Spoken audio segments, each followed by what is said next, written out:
Du Père et du Fils et du Saint-Esprit. Amen. La paix de Jésus soit dans votre maison, sa paix et sa joie. Alléluia. Vous êtes en forme?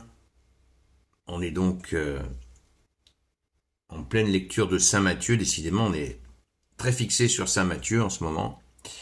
C'est comme ça. C'est la parole du jour. Alléluia. Que ta parole, ô Jésus, rentre dans mon esprit, que ma bouche proclame ta parole et que mon cœur l'accueille. Saint Matthieu, chapitre 22, verset 22, chapitre 22, versets 1 à 14. Le roi célèbre les noces de son fils. Jésus reprit la parole pour les enseigner en parabole. Apprenez quelque chose du royaume des cieux. Vous voyez ? C'est souvent que Jésus, tu nous dis ça. Alors apprenons, puisque Jésus, tu es notre seul enseignant. Amen. Alléluia. Un roi a préparé les noces de son fils, mais lorsqu'il envoie ses serviteurs pour appeler les invités aux noces, ils ne veulent pas venir. De nouveau, il envoie d'autres serviteurs pour dire aux invités « J'ai maintenant mon banquet tout préparé. Mes taureaux et mes animaux à l'engrais sont déjà tués, tout est prêt, venez aux noces. » Mais les invités s'en moquent et s'en vont. L'un a son champ, l'autre a son commerce. D'autres se saisissent des serviteurs, leur font violence et les tuent. Alors, le roi se met en colère. Il envoie ses troupes pour massacrer les meurtriers et mettre le feu à leur ville.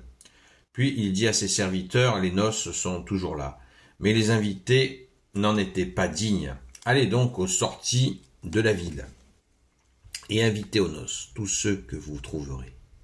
Les serviteurs sortent et ramassent sur les chemins tous ceux qu'ils trouvent. Bons ou mauvais, la salle du festin se remplit de convives.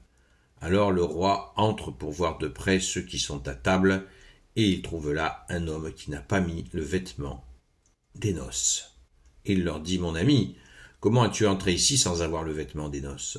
Et l'autre ne répond rien. Alors le roi dit à ceux qui l'accompagnent « Liez-lui les mains et les pieds et jetez-le dehors dans les ténèbres. » Là, il y aura pleurs et grincements de dents, sachez-le, beaucoup sont invités et peu sont élus. Amen. Waouh, que de mystère. Alors, on va lire l'exégèse. Qu'est-ce que nous dit l'exégèse de la Bible des peuples?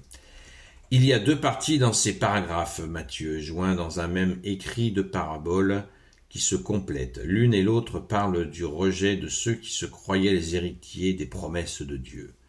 Saint Matthieu a été le témoin des années où les chrétiens étaient rejetés par la communauté juive officielle, tout spécialement en l'an 62, lorsque leur évêque Jacques, frère du Seigneur, a été lapidé par ordre du grand prêtre.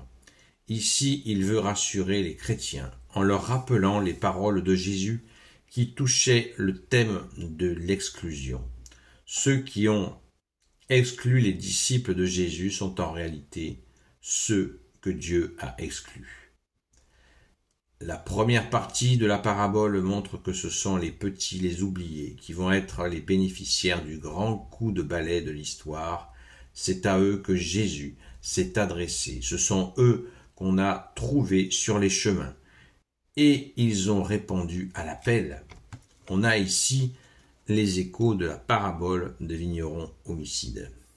La seconde partie montrera que l'on n'est jamais assuré d'être dans une situation enviable par le seul fait d'avoir intégré une institution établie par Dieu, comme est l'Église.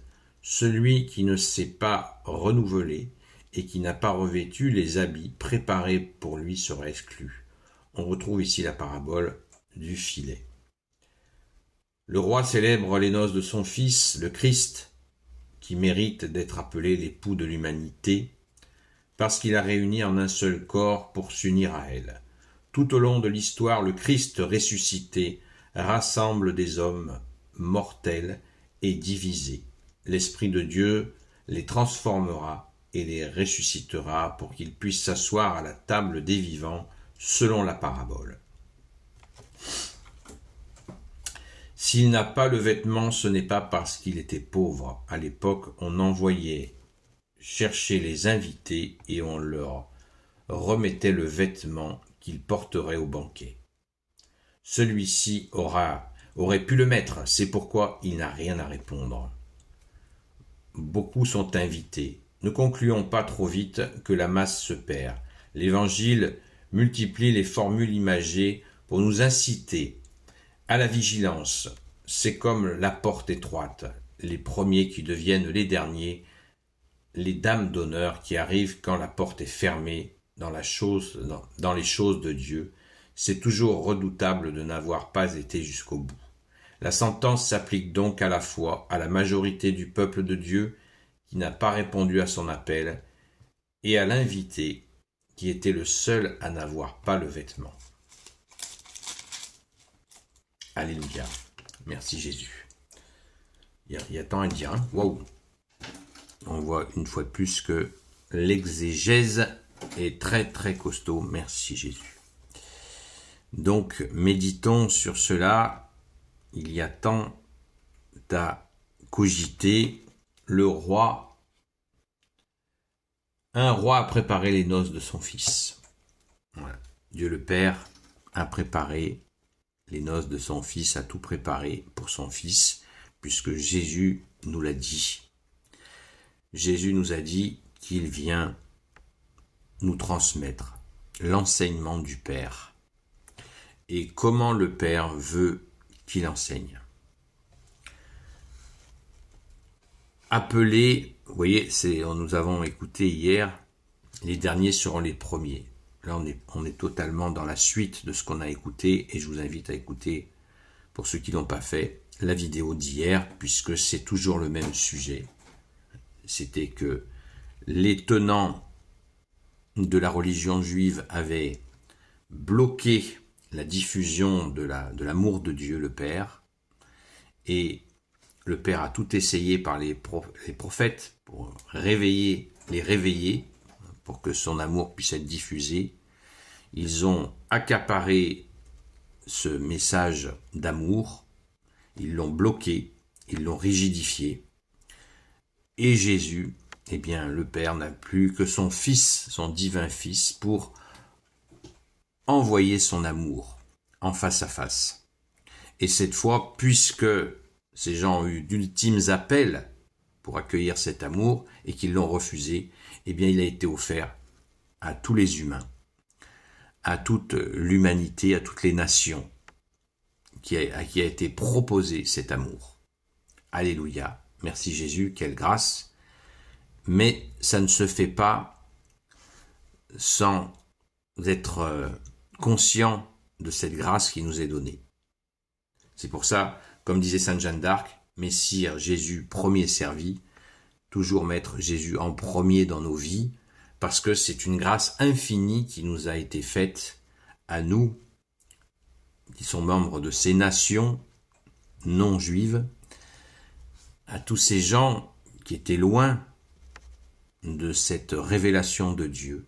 Eh bien, nous avons eu cette grâce. Donc toujours, c'est pour ça qu'on va avec grande joie tous les dimanches à la messe pour dire merci à Jésus de cette grâce que tu nous as donnée. Merci d'être ressuscité. Merci de t'être adressé à nous pécheurs. Je prenais pour exemple hier, et je le redonne encore aujourd'hui, l'exemple de Sainte Marie-Madeleine qui quand elle a rencontré Jésus, eh bien, alors qu'elle avait déjà une vie d'adulte, eh bien, s'est entièrement tournée vers lui, sans faire de marche arrière. Elle l'a toujours mis en premier dans sa vie, et c'est un exemple parfait de résurrection. D'ailleurs, Jésus s'est montré à elle ressuscité. C'est la première personne à qui Jésus s'est montré ressuscité. Tout le message est là pour Sainte Marie-Madeleine. Alléluia. Merci, chère grande sœur, sainte patronne. Merci Jésus pour ce grand bonheur que tu nous donnes, cette joie immense d'avoir été choisi. Ça ne veut pas dire que en un claquement de doigts, on va devenir parfait. On le voit à travers les 2 commandements supérieurs. Tu aimeras ton Dieu de tout ton cœur, de toute ton intelligence, de toutes tes forces. Tu aimeras ton prochain comme toi-même. Eh bien, ces 2 commandements supérieurs, pas des demandes, 2 commandements. C'est des commandements que nous a donné Jésus. Donc, c'est un ordre d'amour, certes, mais c'est un ordre. eh bien, il est dit au futur, tu aimeras ton Dieu, tu aimeras ton prochain. Ça veut dire que Jésus sait bien qu'il nous faut du temps pour mettre en route cette puissance qu'il nous donne. Cet amour, cette justice, cette miséricorde, eh bien, il nous faut du temps, eh bien, mettons-nous à l'œuvre, accueillons et toujours dans la reconnaissance. Car Jésus nous a tout donné au prix fort, vous le savez, en donnant sa vie et en ressuscitant et en restant auprès de nous. Merci Jésus jusqu'à la fin des temps. Alléluia pour régner définitivement, bien sûr. Merci Jésus pour ton dernier avènement qui vient. Gloire soit au Père et au Fils et au Saint-Esprit, maintenant et toujours et pour l'éternité. Amen. Ô Jésus, toi qui peux tout et qui portes tout, je te confie toutes celles et ceux qui regarderont cette vidéo, ainsi que leurs proches selon ta seule volonté. Sainte Marie, Reine des cieux, toi l'Immaculée Conception, toi qui écrases le serpent, toi qui es la lune sous tes pas, toi notre Mère, Notre-Dame. Saint Joseph, toi le juste et le saint, toi le sage, toi la terreur des démons, toi le saint gardien de la Sainte Église catholique apostolique. Sainte Marie-Madeleine, notre chère sainte patronne, et vous, tous les saints et saintes, amis de toi Jésus, Saint Michel Archange, qui est comme Dieu, Saint Gabriel Archange, Saint Raphaël Archange, et vous tous les anges qui servez Jésus. Je vous confie toutes celles et ceux qui regarderont cette vidéo, ainsi que leurs proches, selon ta seule volonté, ô Jésus. La paix de Jésus soit dans votre maison. Je vous donne rendez-vous ce soir à 20h sur la chaîne Seul Jésus Sauve sur TikTok, où nous parlons, nous augmentons notre formation dans la foi catholique, 2 fois millénaire, et nous prions aussi pour celles et ceux qui crient vers toi, ô Jésus. À très vite.